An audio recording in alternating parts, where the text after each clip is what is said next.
माझे सहकारी अनेक वर्ष आम्ही एका मोठ्या संघटनेमध्ये काम केलं.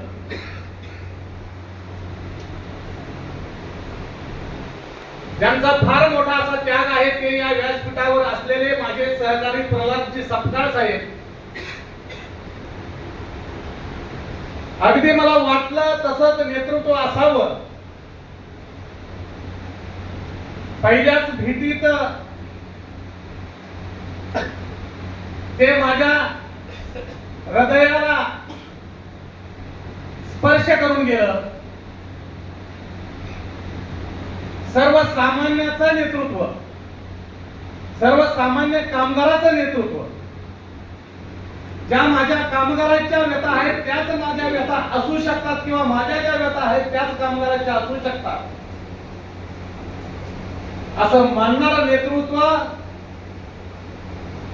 या राज्याचे, या संघटनेचे सरचिटणीस सतीशजी मेटकरी साहेब,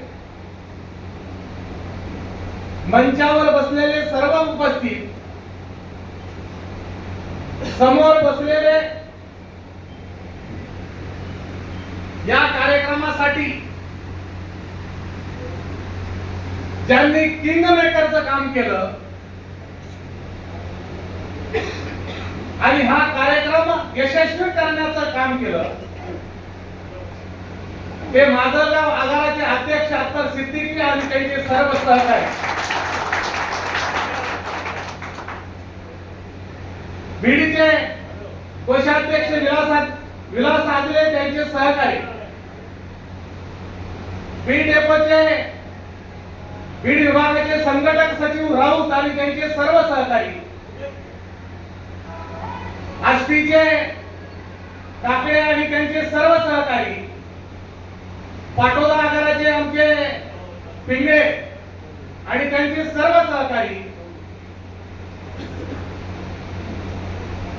धारूरचे अजय सोनटक्के त्यांचे सर्व सहकारी, आंबेजोगाईचे तारडे आणि त्यांच्या सोबत आलेले सर्व सहकारी, वैद्य साहेब, परळीचे सोमनाथ, त्यानंतर मडके आहेत, अनेक कंपनी त्यांच्या सोबत आलेली आहे,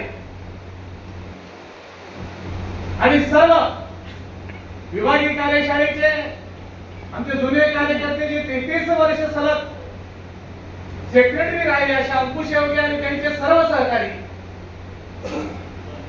सेवा शक्ती संघर्ष युनियनचे सर्व पदाधिकारी आणि सर्व कामगार मित्रांनो, आपलं सर्वांचं या स्वागत करतो. आणि आज सध्या परिस्थिती अडचणीची आहे, यात्रा चालू आहे. मला वाटतं काल मोठी एकादशी होती आणि या जिल्ह्याच्या जवळ बरेचसे तीर्थक्षेत्र असल्यामुळं या ठिकाणी कामगारांना रजा देण्यासाठी अडचण निर्माण होते याची जाणीव आहे. असं असताना सुद्धा कुठल्याही पोस्टवर अशोक गावडे या संघटनेमध्ये प्रवेश करणार आहे असा सूचक शब्द नसताना सुद्धा आपण बहुसंख्येने या ठिकाणी उपस्थित झालात, त्याबद्दल आपले आभार व्यक्त करतो आणि आपल्या सर्वांसमोर नतमस्तक.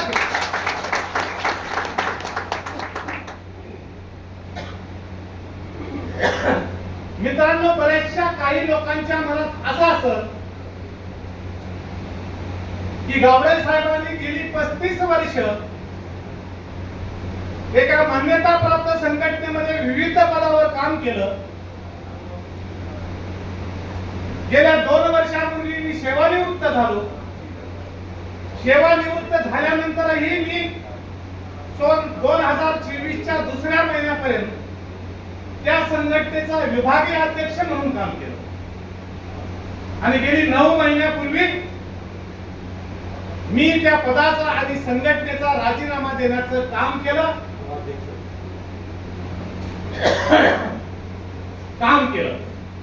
आता मी त्याच्या फार खोलात जाणार नाही, कारण आपले प्रमुख वक्ते अजून बोलणार आहेत. पण काही ज्या प्रमुख गोष्टी आहेत त्या नक्कीच तुमच्यापर्यंत गेल्या पाहिजे. नंतर खाली गेल्यानंतर तुम्हाला त्या सांगता आल्या पाहिजे. राजीनामा दिल्याच्या नंतर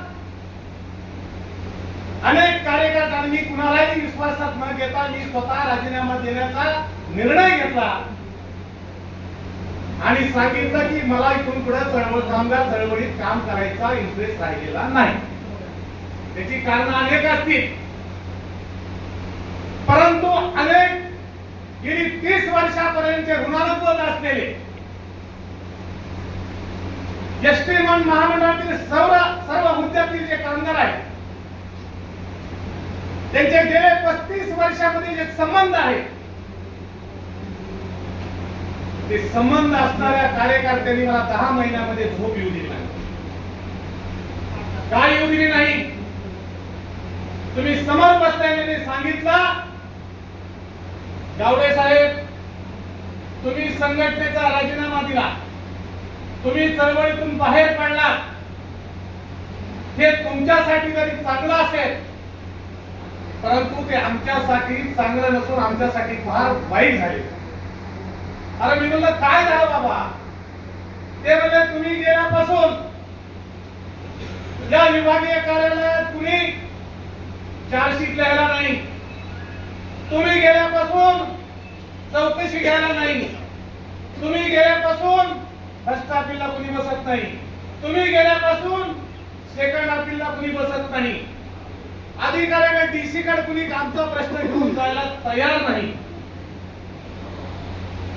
आणि कुठल्याही संघटनेच्या पदाधिकाऱ्याचा प्रशासकीय अधिकाऱ्यावर दबाव राहिलेला नाही. त्यांच्यावर दबाव न राहिल्यामुळं प्रशासनातील अनेक अधिकाऱ्यांची मनमानी वाढली आणि हे होत असताना ज्या काही संघटना कार्यरत आहेत आणि त्यांचे जे त्या ठिकाणी पुढारी आहेत,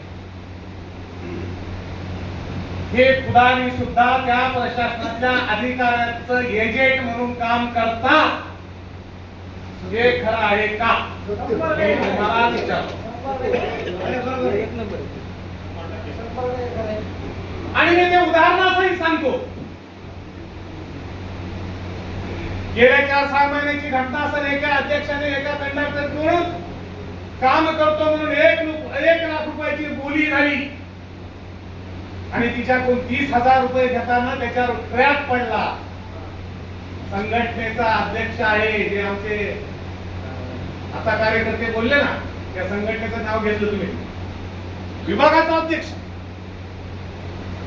1 लाख रुपये कंडक्टरचं आणि हे करायचं, अधिकाऱ्याचं कम्युनिकेशन करून तडजोड करायची. 30,000 घेताना ट्रॅप टाकून पकडला गेला. मला वाटतं कितीतरी महिने तो सस्पेंड होता. त्याच्या अगोदरची एक घटना आहे. माजलगावचा एक ड्रायव्हर होता, त्याची कॅटेगरी बदली करायची होती सुपेकर साहेबाच्या काळात. अत्तरबाई बरोबर आहे का?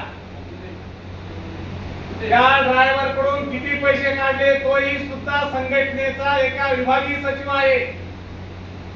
त्याला सुद्धा सुपेकर साहेबांनी जाग्यावर धरण्याचं काम केलं. हे जिवंत उदाहरण आहे तुमच्या समोरचे. जर संघटनेचे पदाधिकारी अशा पद्धतीने जर प्रशासकीय अधिकाऱ्याबरोबर साठलोट करून जर तुम्हाला लुटणारे असतील, तर त्या संघटना तुम्हाला न्याय देऊ शकतात का, हा माझा प्रश्न तुमच्या समोर आहे.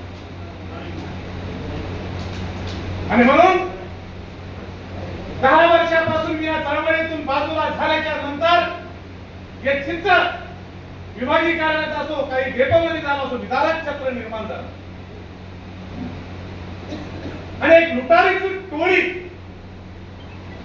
या बीड विभागात, बीड विभागीय कार्यालयामध्ये तू या संघटनेचं नेतृत्व हातात ठेव, तू ह्या संघटनेचं नेतृत्व हातात ठेव, तू त्या संघटनेचं नेतृत्व हातात ठेव, सगळ्या संघटनेचे नेतृत्व आपल्याकडे ठेवू, दिवसभर लोकांना लुटून संध्याकाळी एकत्र बसू. या पद्धतीचं काम विभागीय कार्यालयात आज झालं आहे का नाही